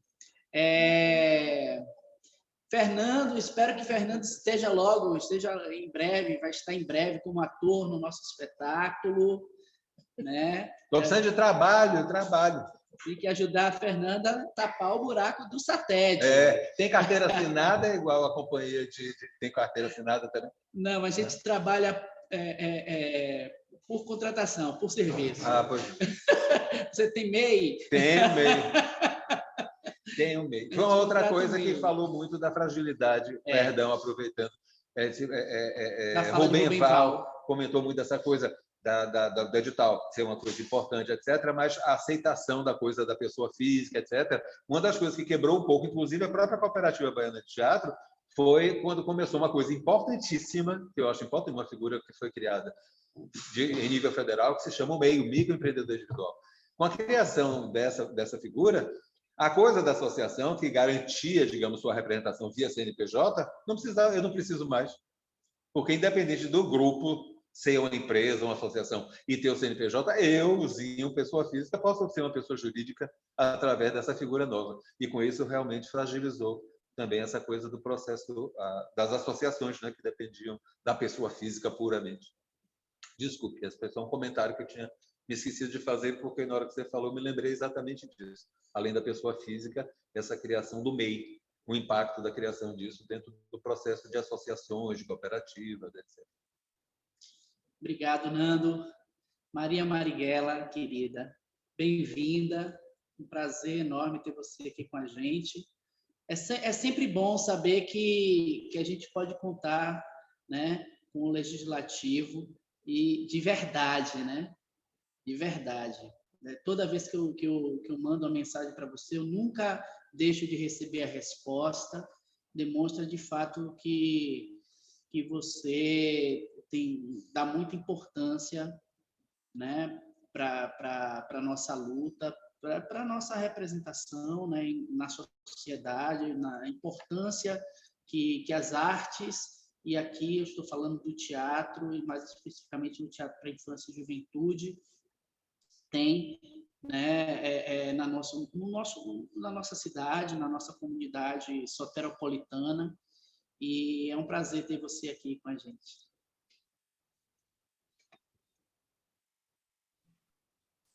Ei, Marconi, querido, obrigada por essa acolhida tão generosa, abrir essa sala, essa roda. Em seu nome, né, já que Lu saiu, eu acho, da sala, agradeço o convite, em seu nome, a Teca, e que bom estarmos aqui conversando sobre coisas. Foi um convite meio intempestivo, assim, eu falei, oh, meu Deus, tenho que ir. E aí fui me assenhorando um pouco aqui a partir das conversas anteriores, e acho que eu estou em bom lugar, né? Boa roda, e queria agradecer muito. Eu cheguei um pouco atrasada em razão de outras agendas, mas deu para pegar assim, o conjunto daquilo que a gente quer pesquisar aqui, né? Então, todas as falas que me antecederam, que eu pude acompanhar, trazem palavras como individualismo, empreendedorismo, trazem palavras como dificuldades na ação continuada do associativismo, a dificuldade de estarmos, né, em cooperação, cooperados, articulados, farinha pouca, meu pirão primeiro, e coisas que tais, palavras, enunciados, signos, insígnias que vão surgindo aqui. E essa é uma pista muito interessante, que tem me tomado com muita força, que é justamente a ação do capital ultra neoliberal invadindo a subjetividade política desse tempo, né? Então, fica evidente nesta roda, né, de pessoas de lugares distintos que se encontram, uma roda tão pequena e nós nem nos conhecemos assim, mas fica evidente como a cultura, a subjetividade, os signos e os símbolos do capital ultra neoliberal estão mais vigentes do que o que a gente pode supor na formação social, política e cultural e artística do nosso tempo. E é nesse contragolpe, nessa ação, né, de contra-ataque das artes, a artes contra-ataca, que eu queria me apresentar. Então, né, eu, como o Armindo falou, sim, eu sou Maria Marighella, estou no livro, né? Lembrando aí desse livro de Alexandra Lucas Coelho, que faz um pouco esse relato sobre a Bahia, e a gente está num capítulo que trata justamente da chegada dela na Bahia no 16 para 17, justamente no pós-golpe, né? No pós-golpe de 16. E eu queria me apresentar um pouco para vocês. Marconi falou, eu sou Maria Marighella, eu estou vereadora da cidade de Salvador, eu sou uma vereadora eleita no ano de 2020, estou vereadora no primeiro mandato, uma vereatriz, como as pessoas têm me chamado, e eu tenho aceitado esse título com muita alegria, com muita honra, mas eu sou mesmo atriz, né? Eu estou vereadora, mas eu sou atriz, eu sou uma pessoa do teatro. E me apresento. Eu nasci em 1976, eu nasci em plena ditadura militar. Meu pai estava preso, meu avô, Carlos Marighella, acabava de ser assassinado brutalmente, e por causa do seu assassinato por uma questão de segurança, a minha avó estava exilada. Então, o meu nascimento ocorre, né, num momento de conflito de violência, de autoritarismo no país, e, portanto, toda a minha vida, minha existência é atravessada por essas marcas de violência e da força autoritária e violenta do Estado. E eu conto um pouco essa história porque, gente, eu começo a fazer teatro justamente numa contra-narrativa desses anos brutais. Então, eu dizia que era no teatro onde eu podia ter os meus próprios problemas. Então, numa casa, numa comunidade, num círculo em que todos os problemas eram coletivos, todos os problemas eram sociais, que toda a atenção da minha família estava voltada para as grandes lutas, eu queria ter um lugar, um espaço de colocar as minhas angústias, as minhas próprias questões e, por que não dizer, as minhas próprias subjetividades. Então, eu sou uma pessoa que faço teatro desde criança, me torno uma jovem que faz teatro e vou fazer teatro e me torno, né, uma pessoa da política fazendo arte e cultura. Então, me torno ativista do teatro de grupo, me torno uma pessoa que vê e avança. Conheço o Fernando Marinho a partir dessa pesquisa, ou seja, eu vou atrás deles lá na Companhia Baiana de Patifaria, vou acompanhando, vou conhecendo a cidade na medida em que eu vou acompanhando o teatro, os trânsitos, as estreias, as turnês, né?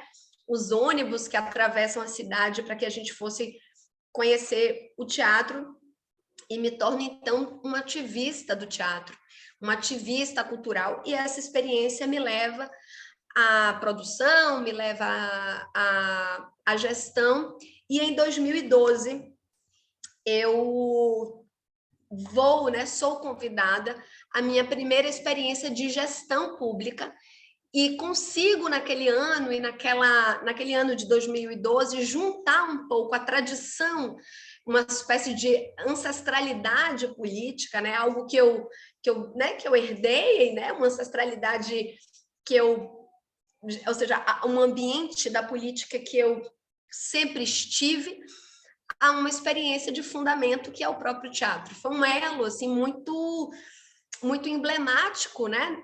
Para mim.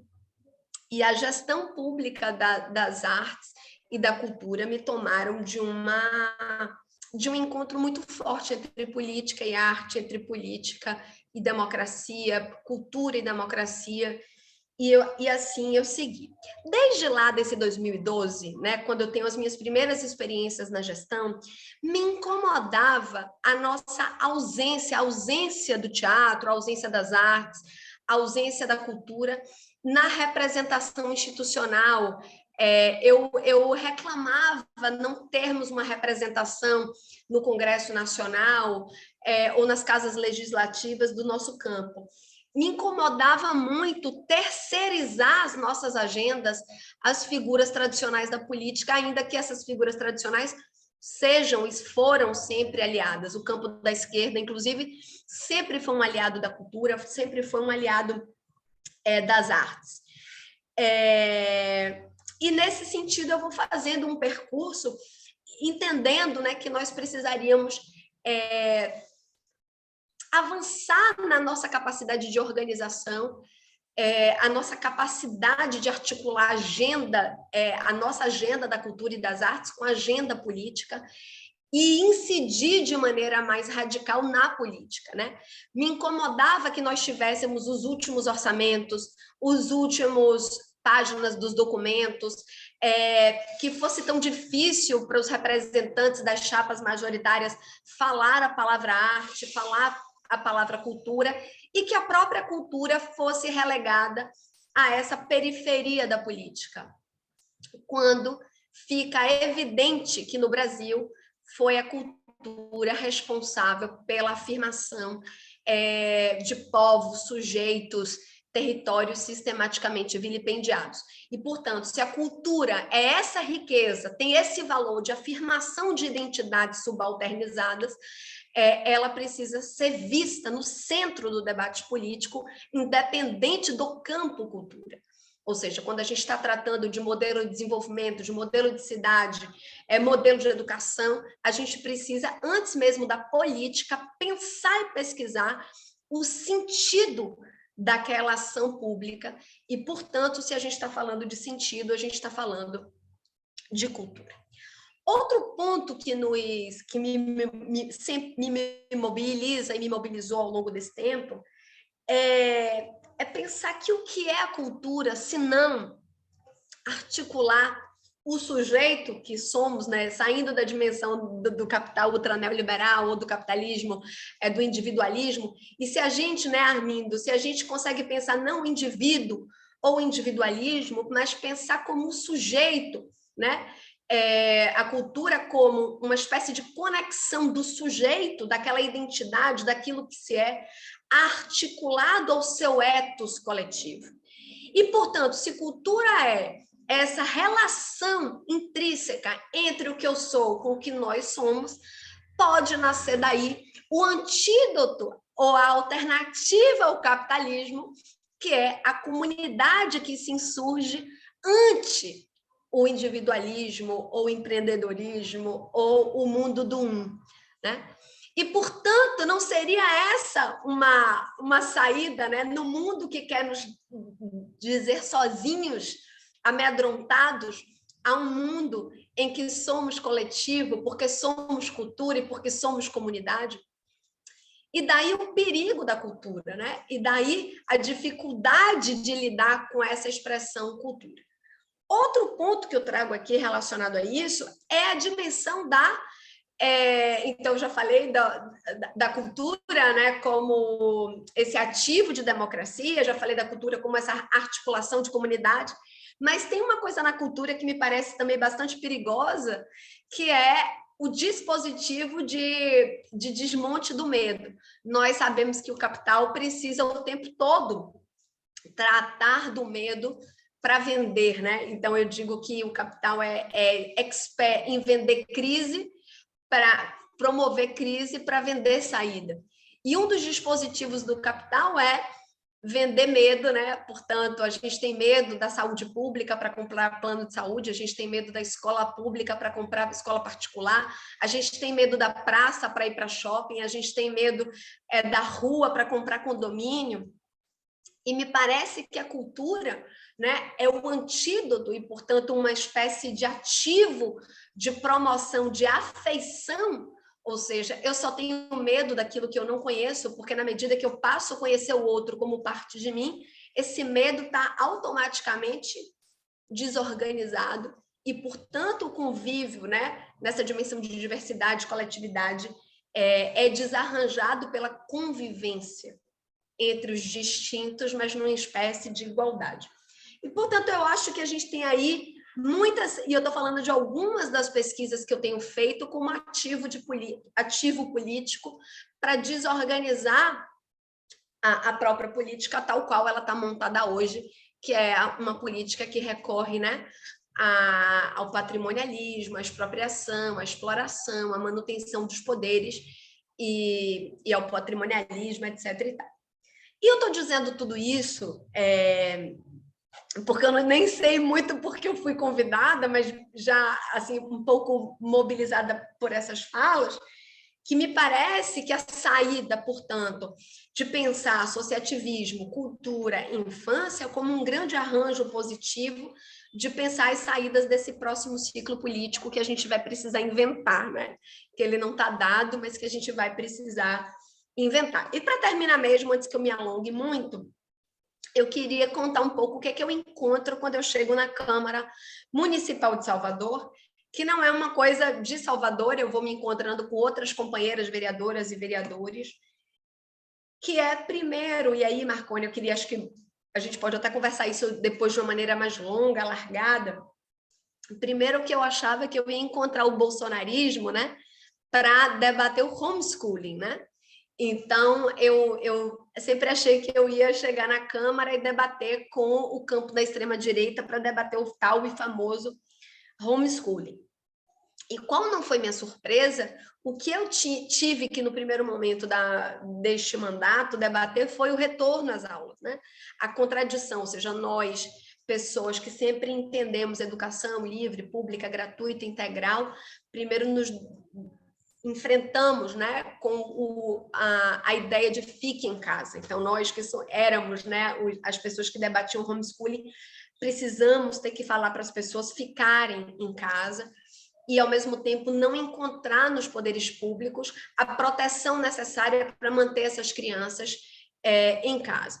No segundo momento, qual foi o grande debate, e que é onde eu queria um pouco trazer e parar, para o debate rolar depois solto, que foi aqui em Salvador existe um projeto e um programa chamado Pé na Escola.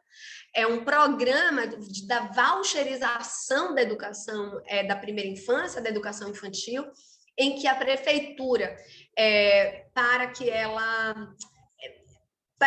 ela pontue, né, como se a sua primeira infância estivesse na escola, ela cria um programa de voucherização. Cada família ganha um voucher de R$50 para manter a sua criança dentro da escola. Isso eles chamam, né, como um projeto de mitigação da ausência da primeira infância nas escolas, mas o que nós fomos vendo ao longo desse tempo que esse projeto de mitigação, na verdade, é uma política pública e é um projeto, e isso se verifica na ampliação sistemática dos números do Pé na Escola, em detrimento, né, dos números de ampliação de vagas nas escolas e creches públicas. Então, esse dado e esse número vai aumentando gradativamente, e não só ali na renovação do programa, mas nos documentos como o PPA, como o LOA, na LDO.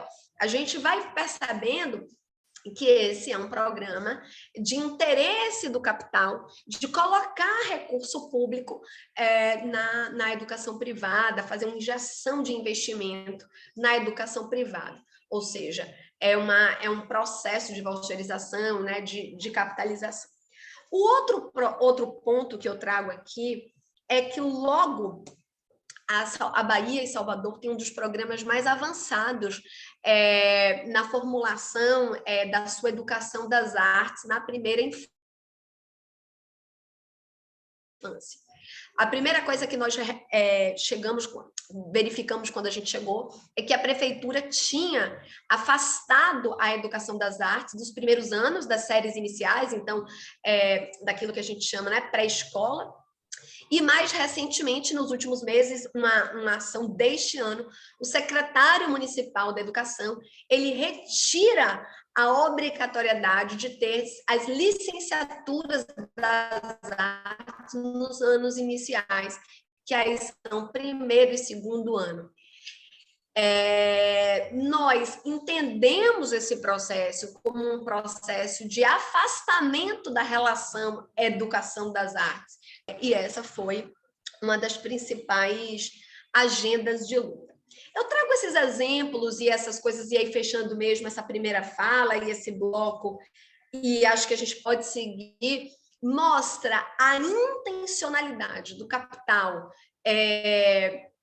interessado na educação, ou seja, a gente tem hoje uma relação do capital, então esse negócio assim, pé na escola, não é à toa, esse negócio pé na escola faz parte de um conjunto de empresas e empresários interessados na parte do mercado da educação brasileira. Isso tem relação com os institutos Ayrton Senna e Seninha, e essa coisa de pé na escola, pé no acelerador, tem relação com um conjunto de intervenções desse tipo de mentalidade na educação brasileira, e entendemos como bastante grave, e aí, Marconi, na formação das séries iniciais,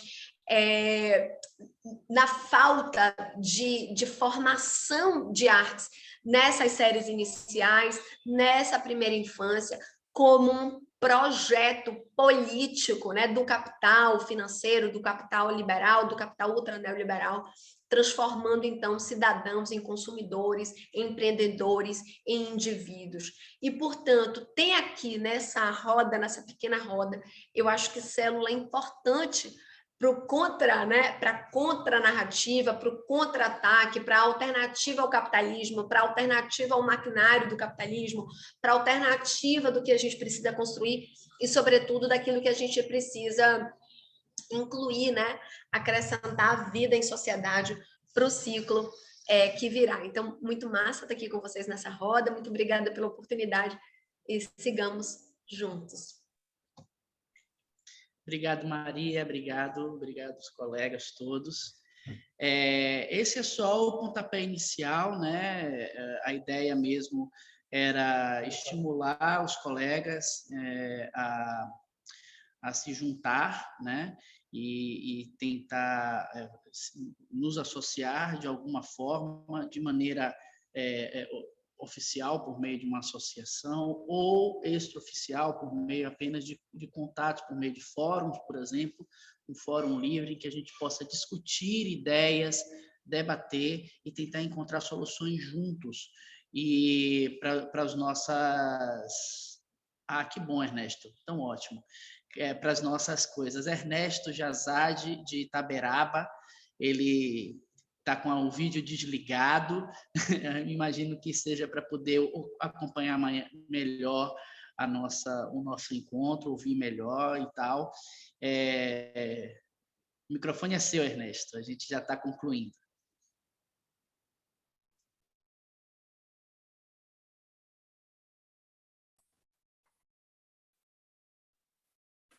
Boa noite, boa tarde, aliás, tudo bom? Não sei aqui se estão me ouvindo direitinho? Ah, que bom então. Estou aqui em 2 ou 3 atividades simultâneas e aí parei um tempo para poder dedicar minha atenção aqui a esse evento, essa reunião importante, de discussão importante, tá? Eu sou Ernesto Jazade, moro no interior da Bahia, na Chapada Diamantina, Itaberaba. E só aproveitar a oportunidade para poder fazer a apresentação nossa do que fazemos aqui, como tentamos fazer, né? Tive a oportunidade de conhecer tanto o Marconi, a Araponga, Maria Marighella, o Fernando em 2008, 2009, quando esse projeto que a Araponga citou mais cedo, o Retrate Interior, né, foi desenvolvido aqui na cidade. Nós tivemos essa grande oportunidade de poder buscar ainda mais essa qualificação, conhecer os pares, conhecer outras pessoas, outras experiências, e nesse momento foi que esses caminhos foram cruzados, e de lá para cá, com alguns deles, a gente vem mantendo contato. Aqui em Itaberaba, nós desenvolvemos um trabalho de teatro de resistência e persistência, e dedicamos boa parte do nosso tempo e de nosso estudo também para o teatro voltado para a infância, e gostamos muito de, além de produzir para elas, contribuir para que elas produzam para elas também. E dessa forma, com esse pensamento, em 2017, depois de uma longa viagem pelo Nordeste do país, fazendo palhaçaria pelas praças das cidades, nós desejamos e trabalhamos para construir nossa sede, né? Nosso próprio espaço. Nós temos a nossa companhia de teatro, chama-se Xengo Bolengo Tengo, e criamos um espaço, um teatro, uma sala mista de teatro e sala de aula, que chama-se Casa Azul Xengo Bolengo Tengo, e quando inauguramos lá em 2017, tivemos a grata surpresa de uma inauguração simultânea de uma escola de teatro com quase o exato mesmo nome, Vitória da Conquista, que foi citada aqui mais cedo e não pôde se fazer presente, que também se chama Casa Azul. Olha a coincidência. Inauguramos com uma semana de diferença uma Casa Azul aqui em Itaberaba e outra Casa Azul lá em Vitória da Conquista, e vem rendendo frutos e bons frutos de lá para cá. A realidade do fazer teatral no interior, ela se assemelha em muitos aspectos, né, com as experiências de todos vocês, e se distancia em outros aspectos, em tantos outros aspectos que tornam a nossa jornada bastante dura em vários momentos, né? É comum, e aí pensando nesse conceito mais genérico do associativismo e do que foi dito aqui mais cedo por Armindo sobre a realidade das companhias de teatro lá em São Paulo, também pontuando uma referência que Araponga fez mais cedo sobre a realidade dos grupos de teatro no interior, como em alguns momentos e alguns lugares rivalizam-se, né? Aqui nós sempre ouvimos a questão e a máxima de que não há espaço nem lugar para se fazer teatro, não se fazer teatro por não ter para onde fazer, para quem mostrar e onde mostrar isso. É uma grande dificuldade nesse aspecto. Os grupos de teatro se valiam de espaços mais genéricos para poder mostrar seu trabalho, como auditórios de escolas, um auditório grande que tem aqui, que é dessa estrutura do Colégio Modelo Luiz Eduardo Magalhães, até que nós, pensando nessa possibilidade de construir os nossos próprios espaços, né? Abrir os nossos próprios caminhos, nós criamos em 2017 esse espaço, e a Casa Azul Xingu Bolingo Tengue, é uma sala mista, pequena, né?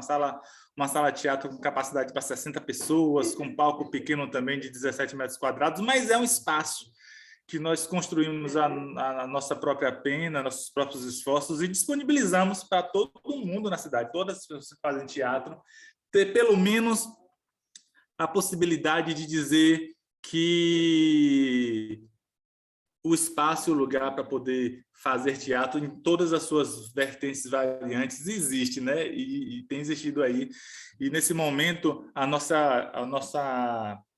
nosso grande trabalho, né? Nossa grande dedicação é fazer esse espaço voltar a funcionar depois de 2 anos fechados e de aluguéis vencendo, que embora seja nosso, o espaço físico não é. Então ele ficou lá fechadinho por 2 anos, com os aluguéis vencendo mês a mês, a gente dando a sorte do proprietário do prédio não nos pediu o prédio de volta. Então, a nossa prioridade agora é regularizar financeiramente esse ambiente, esse espaço, para poder respirar de novo, mas isso não nos impediu de voltar à ação, né? A escola, os cursos de teatro que nós oferecemos para indivíduos de todas as idades, surpreendentemente, eles voltaram mais forte do que o que deixamos no começo de 2020, né? A gente tinha uma expectativa de crescer em 2020 e com esses 2 anos nos preocupava não poder crescer de novo e voltamos até mais aquecidos do que deixamos lá em 2020 e agora já para meados deste ano nós vamos voltar com cartaz, com espetáculos nossos, convidando amigos de outras companhias de teatro que existe aqui na cidade, cidades vizinhas, para poder ocupar esse espaço, né? Eu acredito que, para além de complicações jurídicas, a gente pode permitir essa coletividade, essa ação coletiva com ações também mais simples, que são como essas que nós oferecemos, né? De poder sustentar um espaço como esse que ofereça o mínimo de qualidade para que trabalhos como esse sejam desenvolvidos. Então, são ações pontuais que também fortalecem. Eu, ao longo do tempo, meio que fui desistindo de fazer parte de grupos de teatro pelas complicações que esses grupos acabam encontrando e desenvolvendo ao longo de sua história, mas me rendi a fazer parte de e ter um deles, né? E é isso, né? A gente trabalha nesse sentido, ouvindo e aprendendo com a experiência dos colegas. O nosso espaço é fruto dessa nossa viagem, mas também é fruto de ver de perto a experiência, a vivência de um colega, de Senhor do Bonfim, com um espaço também pequeno, mas muito frutífero lá em Senhor do Bonfim. Então, vivendo essas experiências e essas trocas que nós fazemos, inclusive em espaços como esse aqui, nos permite fortalecer, né, e caminhar para frente. Então, é um prazer poder conhecer a todos vocês. A nossa companhia, como disse mais cedo, ela desenvolve trabalhos para todas as idades, mas temos uma atenção e uma dedicação muito especial para a juventude, para a infância, porque a gente acredita que, principalmente em cidades como a nossa, pequenininha, de 70 mil habitantes, com pouca intensidade do fazer artístico, mais voltado para a arte em si, menos para a moeda e menos para a cultura de massa, a gente acredita que é alcançando essa clientela, né, alcançando essa porção da população que a gente consegue plantar essas sementes, a gente consegue criar, desenvolver plateia cativa, e o nosso espaço já depois desses 2017, desses 7 anos de existência, já é a prova de como é possível você desenvolver e proporcionar que as pessoas tenham esse hábito para o alcance do teatro, né? Porque aqui, em cidades com características semelhantes à minha, teatro ele tem um significado, é o lugar de ir para dar risada. Quando você vai no teatro e você sai de lá sem dar risada, é porque aquilo não foi bom, porque o que se oferece é o que vai acontecer, inclusive aqui, daqui menos de 30 dias, são espetáculos que tem essa característica, mas só eles, então as pessoas se habituam a essa característica, né? Então entendem que o bom teatro é aquele que você vai lá para dar umas boas risadas, e quando isso não acontece, não é um teatro tão bom assim, não é uma atividade artística tão boa assim. E a gente vem trabalhando e rimando, e as pessoas que vêm nos circulando, não só a nossa companhia, mas outras companhias que tem aqui na cidade também. Não somos né? Outras 3 ou 4 companhias de teatro tem aqui em Itaberaba, vêm fazendo esse trabalho, e as pessoas entendem, né? Como, terminando minha participação, lembrando de uma fala que Ariano Suassuna dizia com alguma frequência, né? Que quando diziam para ele assim, quando ele era o defensor da cultura popular, né? E pouco amistoso com cultura de massa, e ele dizia que as pessoas falavam para ele que as pessoas em si, a população, gosta disso, né? Da cultura de massa. Ele dizia, não, meu querido, esse é o mesmo discurso, a mesma tese de quem disse que cachorro gosta de osso. Aí ele falava, mas se só oferecem osso para o bichinho, como é que ele vai gostar de outra coisa? Ponha na frente de um cachorro um pedaço de filé e um pedaço de osso e solte da coleira e veja o que é que ele vai comer primeiro. Então, acho que é isso que a gente faz à medida do possível, oferecer um pouco mais de que não só osso para o cachorro.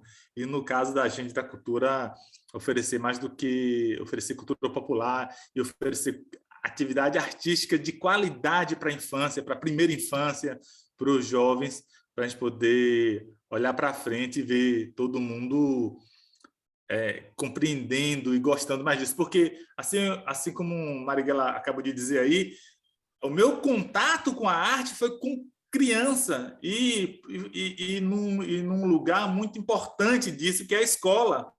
Né? Meu primeiro contato com teatro foi na escola, por conta de uma professora muito interessante que eu tinha, e a gente acabou tendo o desafio de montar uma peça de teatro a partir de um texto, aqueles textos clássicos, né?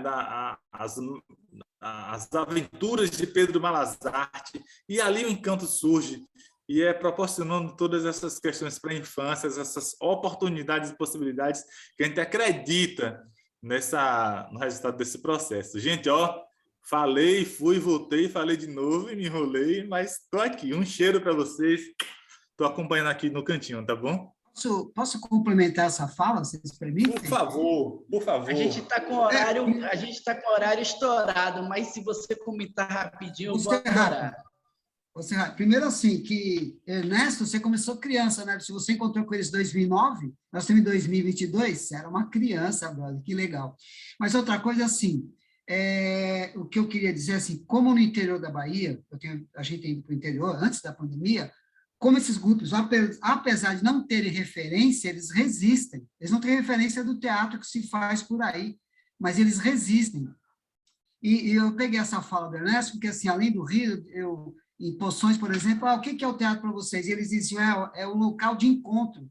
E é isso, o teatro para essa gente é um local de encontro, que é o menino, a menina de cabelo azul, o menino de brinco, o menino gay, a menina... Quem não quer ver televisão, quem não quer estar dentro do sistema, como ele manda, né? Onde tira todas as subjetividades, como falou a Maria Marighella, é no teatro que essas pessoas vão se ancorar, vão se segurar. E eu só queria terminar dizendo assim, nós aqui trabalhamos, você falou de espaço, a gente trabalha no espaço do Rubem Val, porque cobra uma taxinha michuruca lá para a gente poder fazer teatro. Mas o nosso teatro é feito na praça. O Pé de Poeta, que foi para a França, ele preparou todo o espetáculo na praça. Na praça por ideologia, porque levar para a praça não só o espetáculo, mas o próprio ensaio, o próprio fazer teatral. Quem são esses loucos maconheiros que estão aí na praça, para ver que estão produzindo arte, etc. e tal. E uma questão ideológica, uma questão também física, né? Nós não temos, para vocês terem ideia, para fechar os meus queixumes, no